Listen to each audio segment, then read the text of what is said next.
လဲအောင်မိခဲ့ပြီမိသေးဝေးဝေးခဲ့ပြီလေတွေးလေဆွေးမပြေဝေးခဲ့ရသည်ခေပြန်ဆုံရမည်ရဲ့များ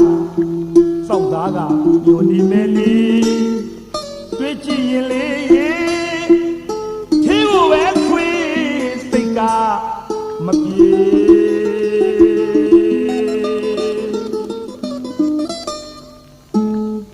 စိတ်တစားဟိမန်ဆောင်အရောက်မှာ